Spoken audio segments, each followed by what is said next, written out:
자, 여러분들의 종목 고민들 속 시원하게 제가 풀어드릴 텐데요. 역시나 시장에 대한 코멘트를 조금 들여놓고 출발해야 될 것 같습니다. 많은 분들께서 미국 대선이 우리나라랑 도대체 무슨 상관이 있나 생각하시는 분들도 있을 것 같은데, 미국 대통령 선거는 어떻게 보면 전 세계인들이 집중을 해야 되는 시기가 내용이 아닌가 생각이 듭니다.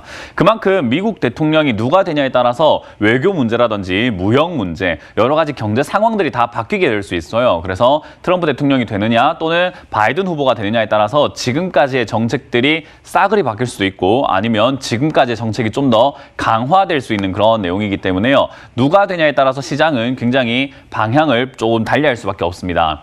자, 그런데 누가 되든 저는 떨어질 것이다 라고 예상을 하는 이유는요. 역시나 누가 되든지 간에 경기 부양책을 쏟아낼 가능성이 매우 높다 생각이 들고요. 그 경기 부양책이 나온다라는 말은 결국 달러를 많이 풀겠다라는 거기 때문에, 그 달러가 생각보다 많이 풀려 나오게 되거나 국채 발행을 너무 많이 하게 되면은 금리가 올라갈 가능성이 굉장히 높아지게 됩니다. 그럼 금리가 올라가게 되면 어떤 일이 발생이 되는가? 전 세계에 있는 금리들이 다 같이 올라갈 수밖에 없는, 따로 올라갈 수밖에 없는 상황이 나올 텐데, 뭐 당장 내일 아침에 금리를 올리는 건 아니겠지만 그런 위험성들이 있고, 그리고 그런 게 발생이 됐을 때 지금 빚내서 투자하시는 분들, 빚내서 집 사시는 분들, 그런 분들이 매도세가 진행이 된다면 역시나 증시에는 악영향을 끼칠 수밖에 없고, 부동산도 역시나 무너질 수 있는 그런 위기 상황에 봉착하게 됩니다. 그렇게 앞으로 펼쳐지게 된다면은 저는 장기 우상향보다는 장기 우하향이 좀 그림이 나오지 않을까 생각이 들고요. 그리고 제가 계속 말씀드렸던 2270포인트 여러 번 강조해드렸지만은 지난주 금요일에 무너뜨렸습니다. 이미 무너뜨렸기 때문에 지금 당장의 반등이 조금 나왔다고 해서 여러분들이 속아야 되는 것인가? 아니에요. 보통 이렇게 저점을 무너뜨리고 나면은 반등이 나옵니다. 이때 많은 개인 투자자들이 매수에 임하고 반등이 나온다, 앞으로 더 올라가려는가 보다 라고 생각하고 속아버리는 자리인데, 이런 자리에 매수에 들어가게 되면은 계속 내려가게 되어가지고 물려서 고생하시는 분들이 굉장히 많아지는 타이밍입니다.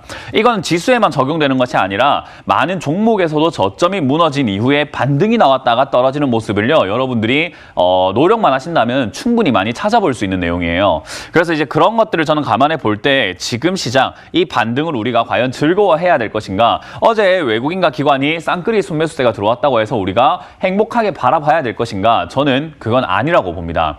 지금까지 팔아낸 양이 얼만데 지금 어제 조금 2천억치 샀다고 좋아할 문제는 아니다라는 거죠. 그래서 저는 오늘 역시나 매도하고 있는 이 외국인과 기관들의 수급은 너무나 당연하다라고 생각이 들고요. 뭐 기관이 조금 받아준다라고 하지만 저는 이 기관이 받고 있는 게 큰 의미가 있다라고 생각하지는 않습니다. 그래서 결국 지금 우리가 눈여겨봐야 되는 것은 외국인인데, 환율마저 약간 지금 급등하고 있는 상황이기 때문에 우리나라에 외국인들이 들어올 이유가 없다라고 제가 3월부터 지금까지 누누이 말씀드렸습니다. 지금 우리나라 시장에 외국인들이 원화를 사면서 투자할 이유가 없다라고 계속 설명해드렸기 때문에요.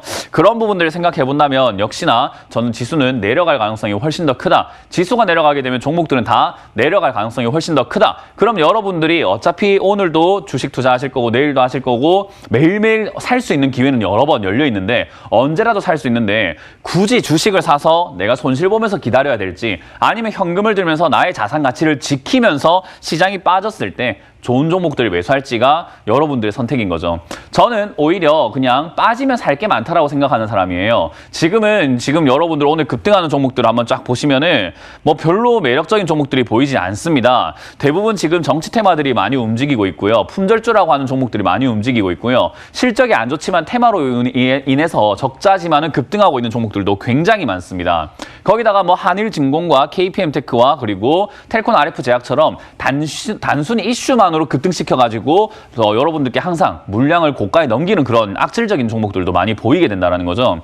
그래서 저는 이런 모든 상황들, 오늘 올라오고 있는 테마들의 어떤 업종 테마가 있느냐? 업종 테마도 없지. 뭐 괜찮은 테마도 안 보이고 우선주들 급등하고 최근에 계속 쌍용량의 우선주 왔다 갔다 하고 있는데, 저는 그거 진짜로 심각한 문제로 보고 있거든요. 그거 사시는 분들은 좀 정신적인 좀 문제가 있는 것 같습니다. 정말 저는 그렇게 생각을 합니다. 왜냐하면 마무리가 무조건 손해예요. 그래서 저는 그거는 러시안 룰렛처럼 이렇게 머리에 총알을 쐈는데 발사가 안 되네? 야, 괜찮다. 한 번 더 쏴볼까? 아, 발사가 안 되네. 어우, 살았네. 한 번만 더 해보자. 계속 이러다가 발사가 되면 어우, 죽었네. 이렇게 되는 내용. 결국은 손해입니다. 그래서 쌍용양의 우선주와 같은 내용을 봤을 때 야, 이 시장은 지금 투자보다는 투기에 그리고 기회에 사람들이 이렇게 많이 관심을 가지고 있구나. 이거 굉장히 위험한 시장이다 라고 생각을 해봅니다. 그래서 여러분들 이렇게 지금 여러분들 유혹할 만한 종목들 굉장히 많아요. 나 좀 사봐봐. 나 괜찮을 것 같지 않니? 나 더 갈 거야 라고 하는 그런 유혹하는 종목 되게 많은데 현혹되지 마시고 그렇게 현혹이 되지 않으려고 한다면 여러분들의 기준과 지식과 그리고 확신이 있어야 되거든요. 확고한 신념이 있어야 되는데 여러분들이 신념이 없다. 제가 잡아드리겠습니다. 지금은 시장이 좋은 시장이 아니고 내려갈 가능성이 훨씬 더 높은 시장. 여러분들이 종목 선별을 잘 못한다라고 한다면은 괜히 잡았다가 안 좋은 종목을 잡아서 고생할 수 있는 그런 시장이라는 것을 다시 한 번 더 좀 경각심을 가져주시길 바랍니다.